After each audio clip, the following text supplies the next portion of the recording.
Welcome to Series 6 of The Life of Letters, a podcast exploring the art, history and future of calligraphy, handwriting, signwriting and all things letter-related. I'm your host, Laura Edrelin, a London-based calligrapher with a curious mind. 6 seasons in, I'm still fascinated by the stories hidden within the letters and the people who dedicate their lives to preserving, studying and creating them. This season, we're exploring letters through the lens of books, a library of letters, if you will.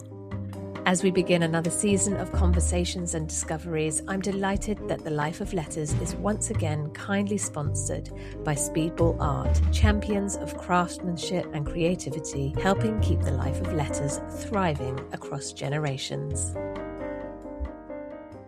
In today's episode, I'll be speaking with Carl Rohrs, the editor of the 26th edition of the Speedball Textbook. Welcome to The Life of Letters, Carl. Can you give us a brief introduction to who you are and what you do? Hi, Laura. Thanks so much for having us. Speedball and me.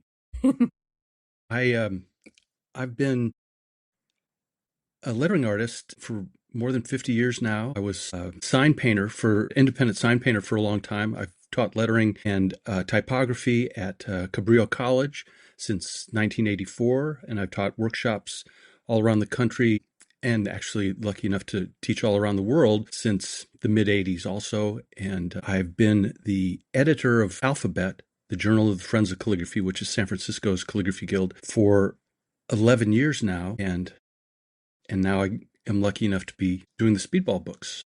It's like a dream come true. Yeah, what a journey. And I love that you're sort of blending the artistic side with the editing side now. I wondered if you could give us an idea about what sparked your interest in letters and calligraphy. Like, where did this all begin for you? You know, it's almost unrememberable. Is that the word? I don't remember when I first became interested. I just feel like I've always been interested in lettering. When I was a little kid, all the cartoons I drew, they all had titles. You know, I would do the lettering, just block letters on that. I did the posters in school for elections and events and stuff. I was always doing lettering then. And a huge moment for me was psychedelic lettering. I was a teenager when all that started happening, the psychedelic posters and album covers and stuff. So that was a gigantic moment for me. And when I went away to college, there was a calligraphy class. I'd never heard the word before, but as soon as I heard that it was lettering, I signed up for it and just took to it immediately. And Speedball textbooks have always been a part of my lettering history. And I don't even remember the first time I saw one, but they've always been there. So to end up with this job, it's amazing. Hard to believe. That's so great. I know. And sometimes these things, right, they're just part of your journey and you don't know where the thread started. Exactly. Can you tell us a little bit about the history of the Speedball textbook? Let's get into this and also maybe introduce what the Speedball textbook is for those who don't know. Okay, happy to. 1915, the first Speedball book came out, and it was designed by the two men who invented the Speedball pen. And the Speedball pen was specifically designed to do movie titles, the lettering and the speech, what do they call them, screens for silent movies. And traditional calligraphy pens made too fine of a hairline for the camera to pick up. So they designed the Speedball pen to be bold. So once they invented the pen, they put out these little booklets to show the kind of letter styles that they had invented for their new pens. And that began this 110-year journey we've been on all this time. The two men were William Hugh Gordon, who was a mentor to his younger partner, Ross F. George. William Hugh Gordon became deathly ill in 1919 and sold his half of the company to Ross F. George, and then he died in 1920. And Ross George then single-handedly put out each subsequent edition of the Speedball textbook for 40 years. So from 1920 to 1956, I believe, 1957 was the last one that he edited himself.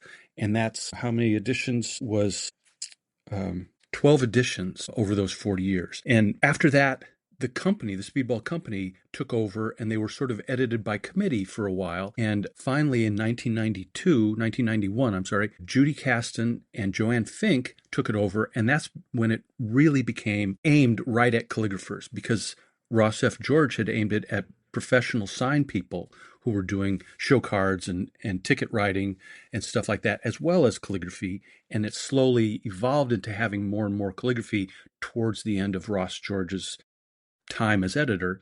And once he died, much more. But it was the 22nd and 23rd edition by Joanne and Judy that really turned it specifically towards calligraphy. Wow. And can I ask, I can't do the maths, when does a new edition need to come out? Or is it just sort of as and when? It's sporadic. Okay. George, you could see, and by the way, the place to find out the history of the Speedball textbooks is the 24th edition by Angie Vangelis and Randy Hassan, because it was the 100th year anniversary. They really dedicated, there's a whole timeline that has all this information. That's where I'm getting the specific dates. But George would do it every 3 years, 4 years. There was a 7-year break for World War II. And so generally in the 5-year time period, and since the 24th, 25th, and now the 26th, they have been 5 years apart. So it seems like Speedball is committing to this idea of a 5-year time span between editions. Right. Okay. And I guess it's interesting because my mind is going, what happens in the world of calligraphy in 5 years? Is it a lot? Is there new stuff to tell? Well, not so much to tell, but there is new stuff to show for each of these topics that is, letter styles that have traditionally been in the book, as well as traditionally being taught as classic calligraphy classifications or hands or styles. So we address those, and I am a huge one for wanting to see new stuff. So I felt like the 25th edition, which I was involved with, and then the 26th, I wanted them to be complementary, but I wanted as much new stuff as possible while we're still talking about those same letter styles. So there is such there's always been wonderful letter artists the world over, but with the internet, we all know about so many more of them, and there is lots of work. You might be able to put a book out like this every 5 months if it wasn't so much work, because so many people are doing so many exciting things with lettering these days. That's amazing. And what a hopeful, kind of exciting thing to be a part of. And I guess when you started the 25th edition, so you did that together with someone else. You've got an editing background, right? Tell us more about how that all came together. Well, I have been doing this journal for the Friends of Calligraphy since 2015, although I did 3 years of that in the early 90s. And so I had done that before, but now this last time I started it and something just clicked. The research, the writing, the finding sources of stories, lettering artists, and history, all of it just, I was just ready for it now in my old age here. So I've just been fascinated with that. Randy Hassan, who was one of the 24th edition's editors, recommended me to Speedball, to Kelly Braun, and it was based on what I'd been doing with the magazine that I got the gig, I think. Amazing. Can I just give a shout out to my co-editors of the 25th Please. Edition?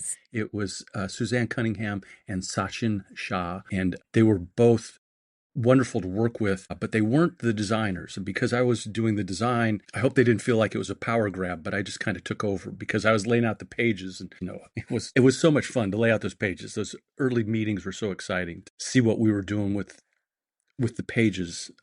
It's a fun thing. It's a really fun thing. I love doing the magazine. I love doing the book. Amazing. And I'm sure they were grateful to have someone take the lead for it, especially if they know that you're enjoying it. I think that's a special talent to be able to take that on and design it and see. I guess it's quite a visionary process. Like you can kind of see what the pages need to be laid out as. Is there a process in your mind of how you edit these things, or has it become second nature? Well, it was definitely, we were looking at the editions that came before, the letter styles that had happened. And so I just knew we had to hit all these different letter styles. And Suzanne Cunningham is a pointed pen calligrapher, copperplate type of calligrapher. So she was editing that section and gathering the artists for that. And Sashin is really active online and knows the younger calligraphers. So he was bringing those guys in. So there were a lot of categories already established that we had to fill. And then it was just finding the best of contemporary lettering artists to get work from for each one of those styles, those departments of the book.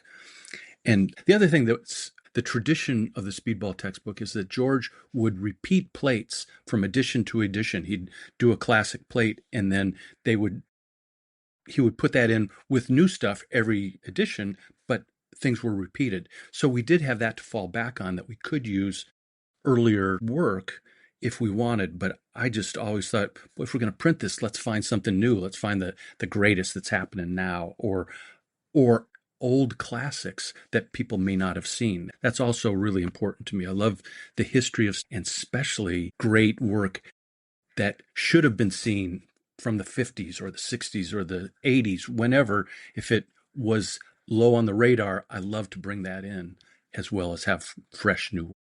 Yeah, amazing. And you might have already answered this in that answer, but what was your kind of hope and mission for this new edition that kind of would set it apart? Was it just having new things and bringing that excitement through, or was there a sort of underlying, I want to meet the readers in a different way here? Both of those things, definitely both of those things, Laura. That's a great question. Primarily, it was to fulfill those letter styles that we had to represent with fresh work. And there were definitely plates that are repeated, but I would redesign them completely so that I wanted every page to look different, even if we were repeating something from the previous edition. I wanted to do some surprises for things that hadn't been represented before. I don't know if your readers may not know that, or your listeners, I should say, viewers, may not know that there were 4 types of Speedball pens. Square nib that, they call it a bent nib. So there's a square that sits on the page and makes a monoline with a square.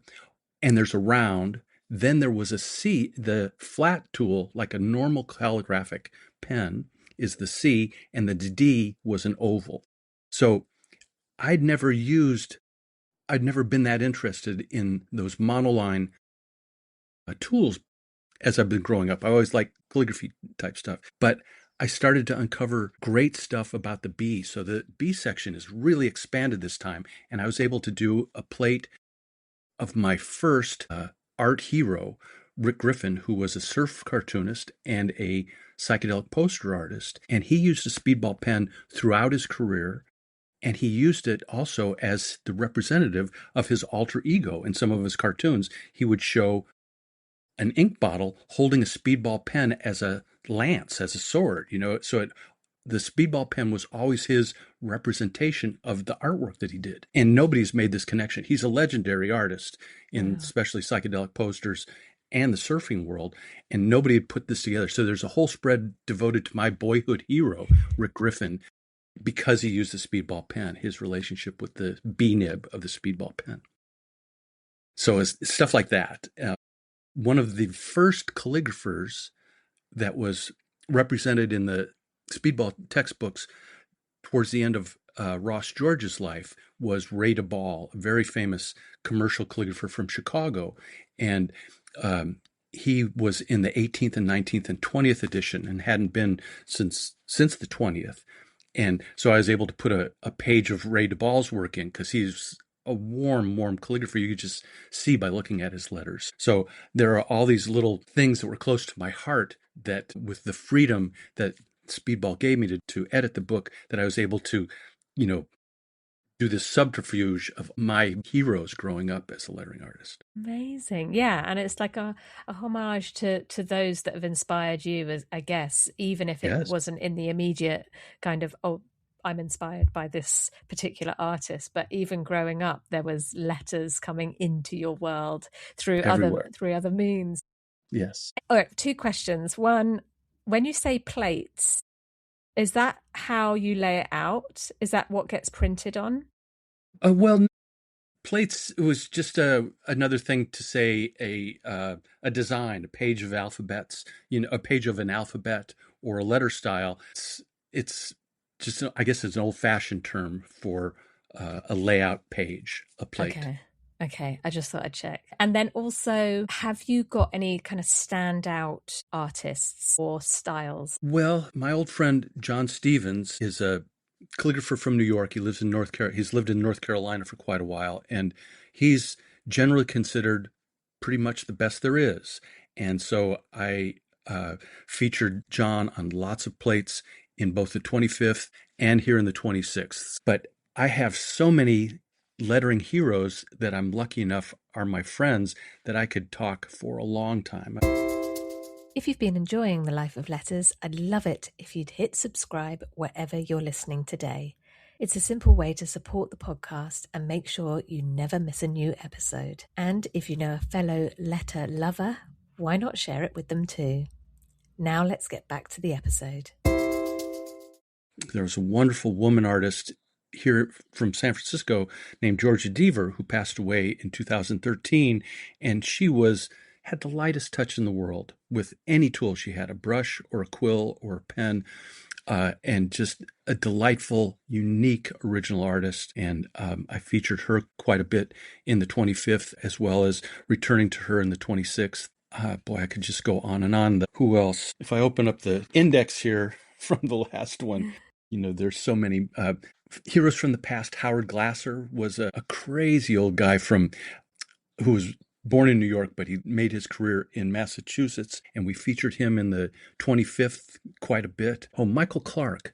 Michael Clark was a Virginia commercial calligrapher. He was my age, my contemporary. I knew him for decades, and he was always a speedball advocate and an originator. That he was the first guy to take the round nib, the B round nib, and make thick strokes with the round nib, and then he'd turn it on its side and use its edge for the upstrokes on the thin side, and then he'd turn it back around and do the thick stroke with this. So he made his completely original style from the speedball nib, and he was also, I think he did some sort of traveling advocacy for speedball right at the turn of the century, and he has always advocated their stuff. So he was highly featured in the 25th when he was still alive, and then he's passed away since the 25th, and I featured him a lot in the 26th.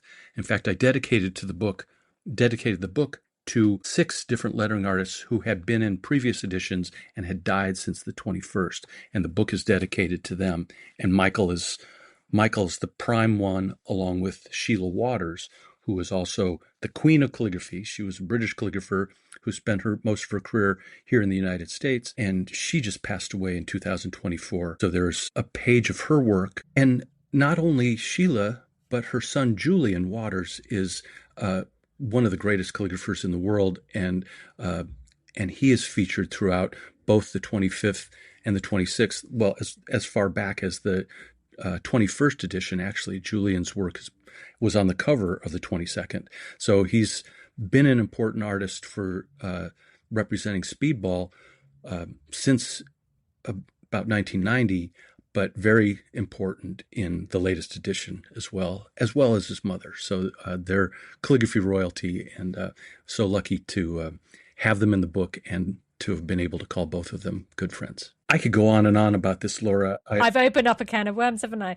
But that's a great sign, because it means that you've got a book packed with people that are amazing calligraphy artists, and that was your job to really bring those people through. And the fact that you've been able to pull their work together, and those who aren't with us, you've been able to celebrate their work and them as creative humans, but also for other people to be inspired by all of their life's work and take that forward, hopefully, the younger generations hanging on and preserving some of these wonderful styles. I certainly hope so. I wanted to ask you a little bit about your calligraphy and what styles do you tend to do? Do you have a kind of prominent style that you work with, or is it a mixture? I have concentrated on modern calligraphic styles, so compressed angular work with a pen. The first tool I grab for a new project is a pointed brush, a color brush, like a brush pen, to see what happens with that. So I'm happy working with both pen and brush. And it's, even though I've, been exposed to all the classic styles, I always like to try to update them somewhat. And I do have to say that every bit of calligraphy I've ever done is secretly influenced by psychedelic posters. I can feel that coming through. There's just these little nods towards them, and that's wow, amazing. Where did that interest come from, do you think? That was just in high school when psychedelic posters started to happen. It called to me, and up to then I'd probably been doing just block letters, playing around with cartoony like block letters. And as soon as psychedelic lettering happened, that was when I really started to say, letters, boy, do I love letters. And these letters spurred that. Mm-hmm. So I was drawing those. And then when I did finally get a calligraphy pen in my hand, it was like, where has this been all my life? So I took to that right away too. It was a lucky thing that I found it. I always think, what if the greatest ice skater in the world was born in Jamaica and he never saw a frozen water? And did we lose somebody great because they weren't exposed? And so I would just feel like, lettering, I found lettering, whatever it was a happy day. Yeah, amazing. I mean, I need to go and Google psychedelic letters a little bit to understand them. But what I imagine they look like is like wobbly kind of lava lamp shapes. Maybe, can you describe them to us? It's tough. It is tough. It's tough on an audio. Yes, exactly. Well, version. Maybe we could send you some images that you could great. Cut in. But it is tall and spindly. One of the quintessent styles of that is like that, and it just has a movement that is distinctive. And so, even though I'm working in a classic style, sometimes I just feel like the attention to detail and tiny little distinct moves. There's something that harkens back to that psychedelic letter for me. So it's more a feeling. It's hard to describe. I like that it's hard to describe because it's just innate, right? It's just part of you and you've just found it. And and it's visual, so it is hard to describe. Yeah, let's get some images. We'll put them in the show notes and people can click on them. Okay, we like to wrap up our episodes with the final question for all our guests, which is, what is your favorite letter of the alphabet and why? Okay, I've got two. First of all, an R, and it's not because it's my last name. It's because it's the letter that has the most going on. It's a composite letter. It's got a vertical stroke. It's got a curved bowl. It's got a diagonal kick. So it has the most of the calligraphic strokes in one letter. And I have a sign painting buddy who demonstrates different styles of sign painting techniques on his wall and on little pieces of glass that are all the same size, and they're all R's. Sign painters love R's because of that, because they show so many things, so many parts of the alphabet. But the second one is the G. And the reason for the G is that nobody knows who designed the Roman alphabet. It was, an evolution, Phoenician, Egyptian, Greek, Etruscan, and evolved into the Roman alphabet. But they do know who designed the first G. And his name was Spurius Ruga, and he's the 3rd century BCE. He's also credited for starting the first nursery school, or the first grade school for children, 300 BCE. And up to that point, the C made all the sounds that are associated with the C as well as the G. And he thought, we need something separate for the G sounds. And he was the one who designed the G. So nobody knows who designed the Roman alphabet, but Spurius Ruga designed the G. That's amazing. And someone wrote that down. And thank God he added a G, because they may not have spelt his name right. Yeah. And it's such a fantastic letter, too. I was in a sign shop. We were carving wood signs. This is about 1980. And we had a guy helping us. And his name was Gary. And he insisted that he wanted his nickname to be lowercase g. Just that. Yeah, because it's such a short thing to say. Hey, lowercase g, bring over the chisel. That's the other way around. But hey, why not? It's catchy. It's been brilliant talking to you. Have you got anything else to add? No, I think this is plenty, I hope. It is plenty. And to find out more about you specifically, where can people go to kind of discover more or connect with you? Well, I'm a little bit of a designosaur in that everything I do is for print. The magazine is still for print. The Speedball book is still for print only.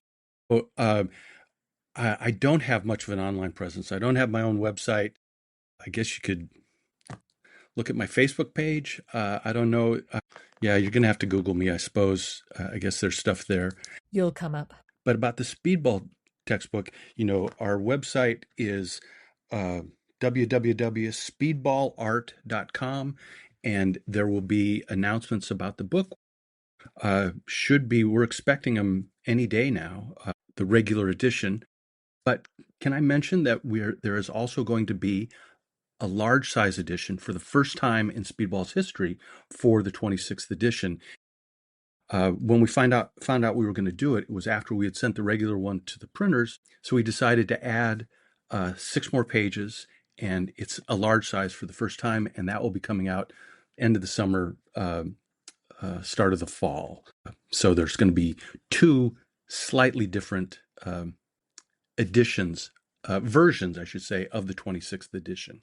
Amazing. How large is large? Right now, the regular size is 8.5 by 5.5 inches, and the new one is just going to be 11 by 7. But it doesn't sound like much, but it is. It feels really different. Yeah. So I went in and redesigned all the pages. We didn't just blow up the pages. I mean, they're very similar, but the typography, we didn't want the text type to get too big, and so every page was redesigned. And we were looking for a way to label it, and I wanted to say oversized and slightly revised, but we've gone to large format, enhanced content. Very nice. Yeah. Amazing. And how nice to have something extra special coming out for your kind of solo 26th edition that people can get hold of. So we'll make sure that those are in the show notes as well, and hopefully we'll beautifully sync our calendars so the episode lands just as the book's coming out, or if not, just afterwards, and people can enjoy it while they listen to you as well on here. But thank you so much for your time and all your wonderful answers and pouring all your kind of creative mind into another wonderful Speedball textbook. That's really exciting. Thank you so much, Laura. Thank you so much. Thank you, everybody, for watching. Thank you for being a part of the Life of Letters as well and joining me today. Thanks, My pleasure. Carl. Thanks for listening. Series 6 is made possible by my wonderful producer Heidi Cullop and the support of Speedball Art, whose commitment to high-quality tools and creative tradition continues to serve, partner, and deliver to artists all over the world. If you've enjoyed the episode, don't forget to subscribe, leave a review, or share it with a fellow letter lover.